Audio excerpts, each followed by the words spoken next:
Estamos estudando o livro de Ruth. No capítulo 1, nós vimos uma família que foge da fome, sai de Belém, vai para a terra dos Moabitas. E nós vimos que não foi um passo de fé, mas foi um passo que trouxe apenas piora para a vida deles. E é um exemplo, nós tiramos essa lição, que nós devemos confiar em Deus. Se na casa do pão falta pão, se em Belém falta pão, muito mais vai faltar pão na terra dos Moabitas. Mesmo que haja pão, não há o sustento necessário. E aí vimos então que Noemi e Elimeleque partiram para Moabe, e ali seus filhos, Quilion, Malom e Quilion, casaram, mas eles morreram, Elimeleque, Malom e Quilion. Então Noemi volta para Belém. As suas noras queriam voltar com ela, mas ela insiste que elas não voltassem. Mas Ruth não abandonou a sua ideia de ir para Belém. Então, no capítulo 2, nós encontramos uma Noemi que ainda está amargurada, mas encontramos uma Ruth que tenta buscar solução para que elas pudessem se sustentar. E aí vemos o propósito de Deus agindo na vida daqueles que buscam, daqueles que não desistem, aqueles que confiam no Senhor. E por casualidade entrou Ruth na parte que pertencia a Boaz. E Boaz era um dos resgatadores. Nós falamos a respeito disso. Resgatador é alguém que, quando há uma viúva, quando uma família perde seus bens, quando uma família está necessitada, essa pessoa ela vai interceder por eles. Ou seja, ela vai comprar os bens, pagar as dívidas e assim casar também com a viúva. E o resgatador não tem um papel muito bom, porque o nome dele é deixado de lado para que o nome daquele que ele resgatou fosse assim levado à frente. E a gente vê que tudo isso também já tem um papel nessa relação de nós com Cristo. Cristo deixou a si mesmo, morreu, esvaziou-se de si mesmo para que nós pudéssemos ter vida, para que nós pudéssemos ser resgatados, que nós pudéssemos ser adotados. E aí então, Ruth é bem recebida por Boaz. No capítulo 3, nós encontramos já uma Noemi transformada desde o final do capítulo 2. Noemi que estava desanimada, Noemi que estava muito sem esperança, amargurada. Agora ela está junto de Ruth. Nós vamos ler aqui os versículos de 1 a 5. Disse-lhe Noemi, sua sogra: minha filha, não hei de eu buscar-te um lar para que sejas feliz? Ora, pois, não é Boaz, na companhia de cujas servas estivestes, um dos nossos parentes? Eis que esta noite alimpará a cevada na eira. Banha-te e unge-te, e põe os teus melhores vestidos, e desce à eira. Porém, não te des a conhecer ao homem até que tenha acabado de comer e beber. Quando ele repousar, notarás o lugar em que se deita. Então chegarás e lhe descobrirás os pés, e te deitarás. Ele te dirá o que deves fazer. Respondeu-lhe Ruth: tudo quanto me disseres, farei. Essas instruções para nós são estranhas, mas nós conhecemos que a cultura da época é diferente, e havia então algumas formas dessa pessoa se apresentar aqui. E nós vamos ver aqui por que Noemi deu essas instruções que para nós são estranhas. Bom, primeiro, a gente percebe que a partir desse momento que Boaz aparece na vida de Ruth, Noemi se transformou. E essa transformação, ela demonstra alguém que antes estava desanimada com a vida, mas alguém agora que quer ajudar. Viram o versículo 1? Não hei eu de buscar-te um lar para que sejas feliz? E a gente percebe que uma das formas da gente recobrar o ânimo, a alegria, é servindo, abençoando outras pessoas, pensando na vida dos outros. E agora a gente vai perceber isso na vida de Noemi. Quais as instruções que ela dá para Noemi? Noemi dá para Ruth.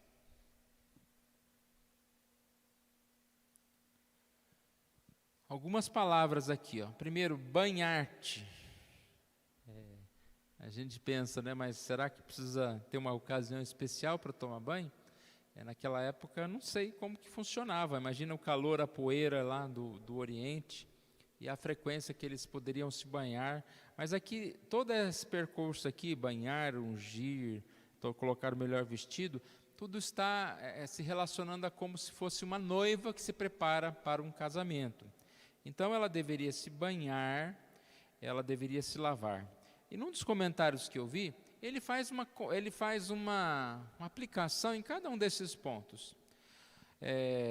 Não chega a ser uma alegoria, porque eu não estou dizendo que isso aqui, o texto está dizendo exatamente isso. Mas eu acredito que, do jeito que ele pega as palavras, tem muito a ver nessa ideia de comparação. Então ele começa dizendo o seguinte, banhar-se.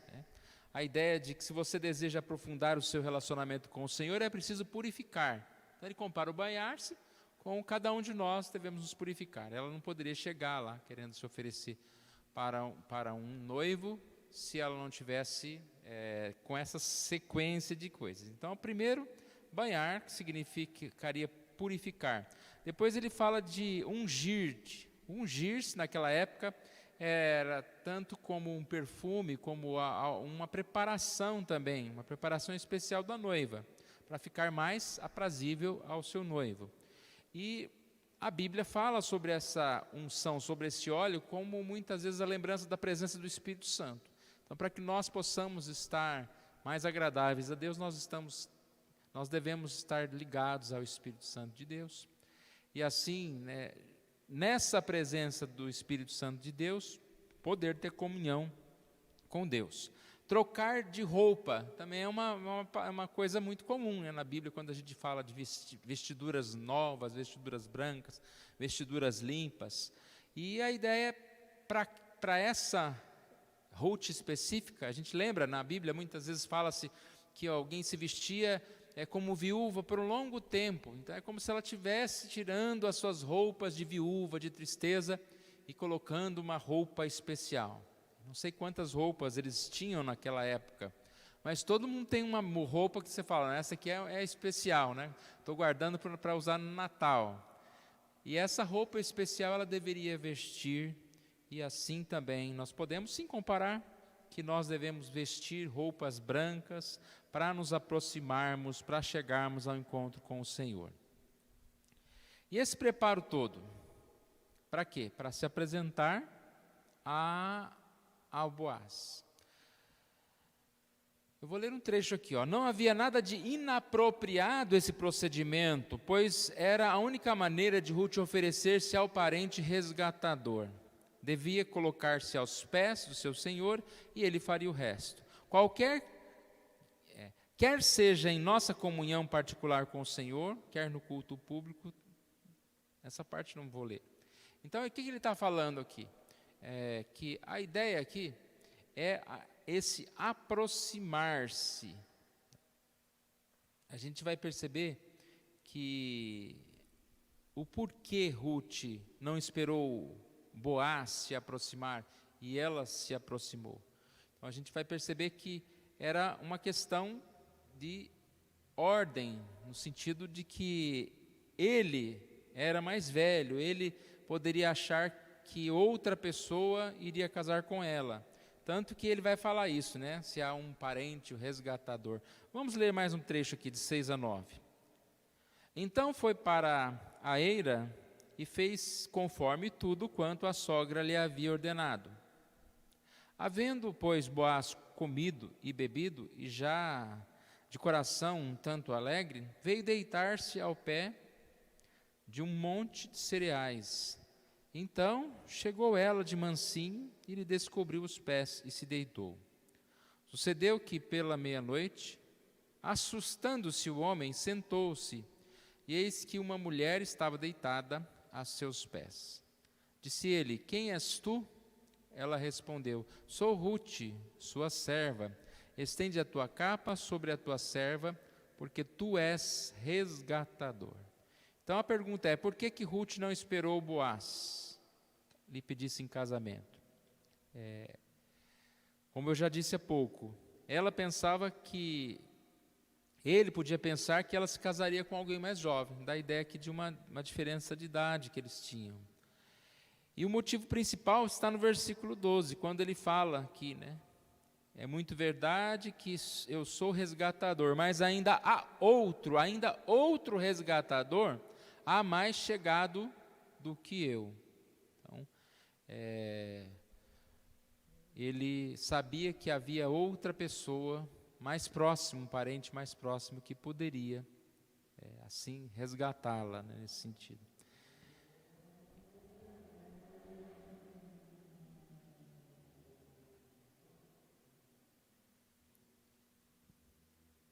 Versículo 10. Disse ele: bendita sejas tu do Senhor, minha filha.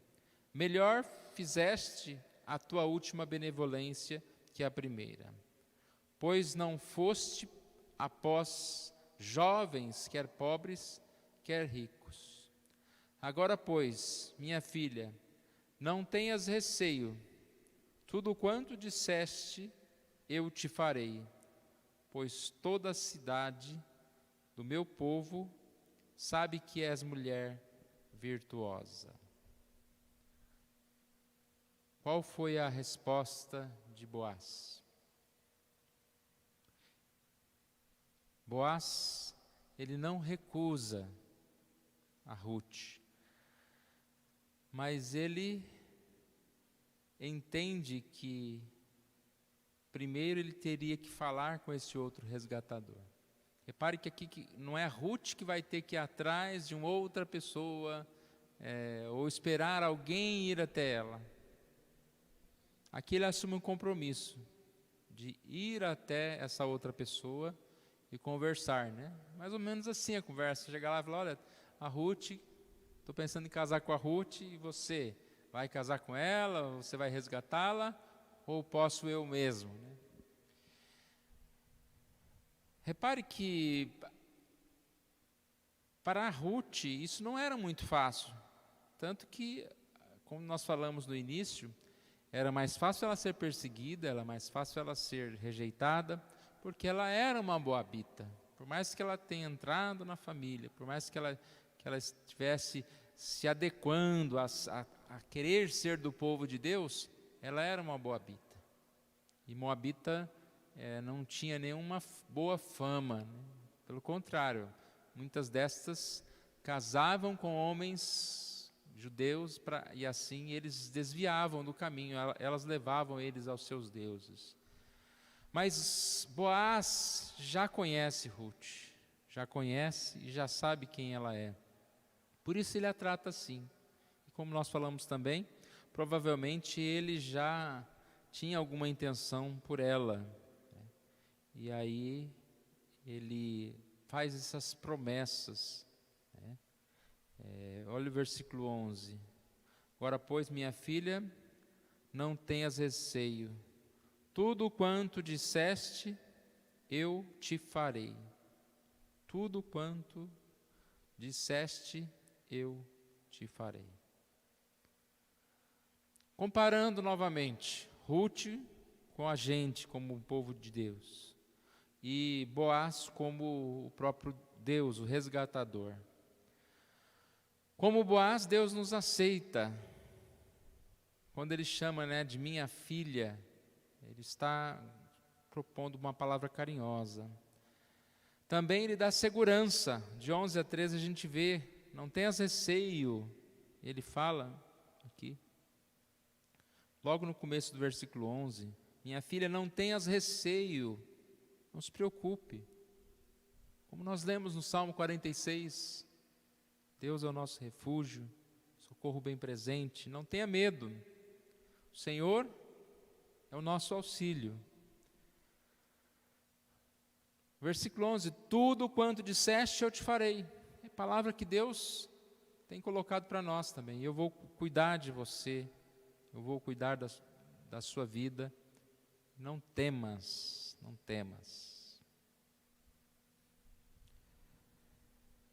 Então até aqui, Noemi instrui a Ruth para que ela fosse até Boaz.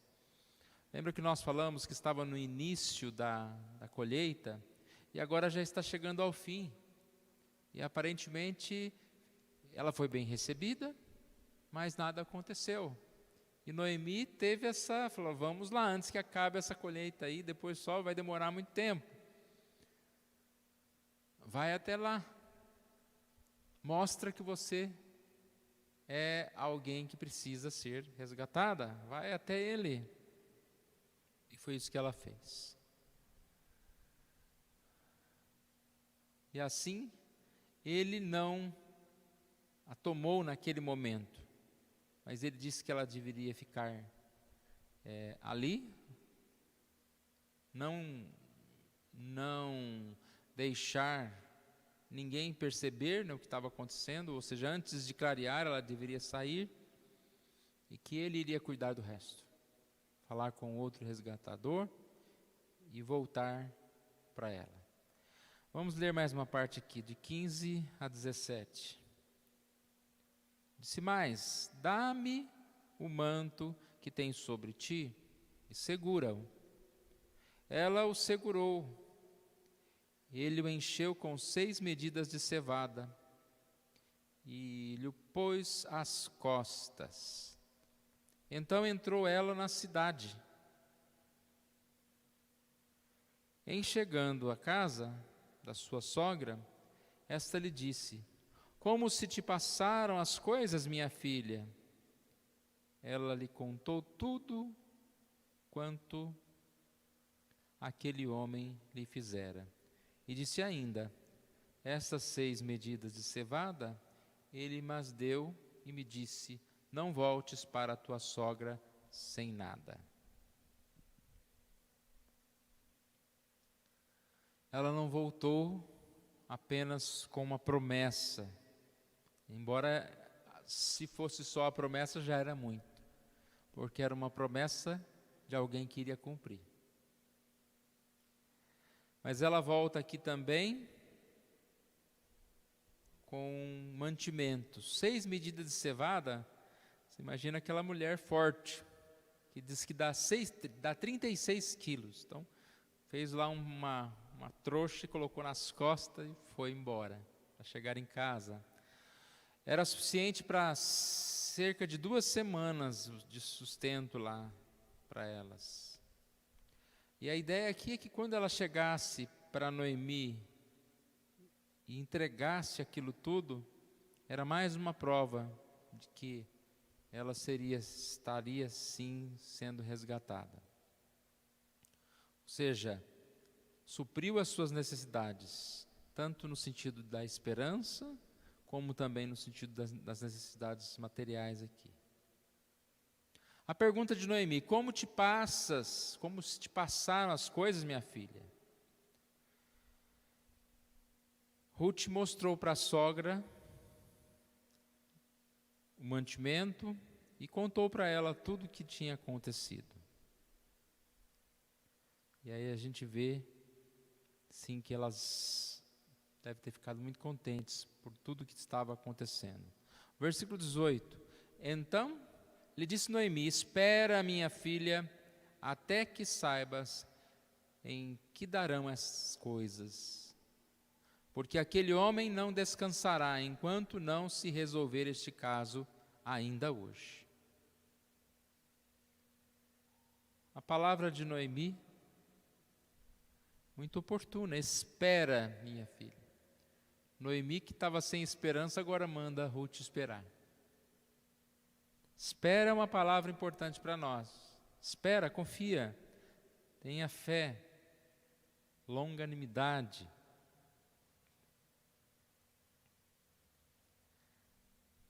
Aquietai-vos, né? Nós lemos isso hoje, aquietai-vos. E por que Noemi disse que ela deveria esperar? Confiando em Boaz. Esse homem não descansará. Aquele homem não descansará enquanto não resolver este caso, ainda hoje. Aonde que ele tiver que procurar esse outro resgatador, ele vai. Ele vai procurar, ele vai resolver e ele vai seguir. Então Boaz tinha uma missão. Onde se relaciona essa mesma ideia em nós, né? Nós esperarmos em Deus? Nós podemos dizer como Filipenses 1,6, eu estou plenamente certo de que aquele que começou boa obra em vós, há de completá-la até o dia de Cristo. Nós precisamos nos colocar diante do Senhor. E essa espera, ela exatamente é uma prova de confiança.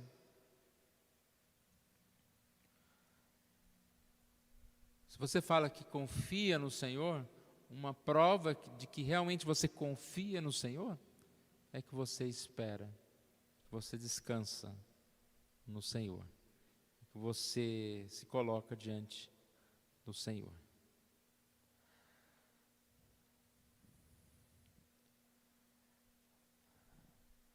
Então esse é o capítulo 3, que traz para nós, mais uma vez, essa mensagem que nós falamos, né?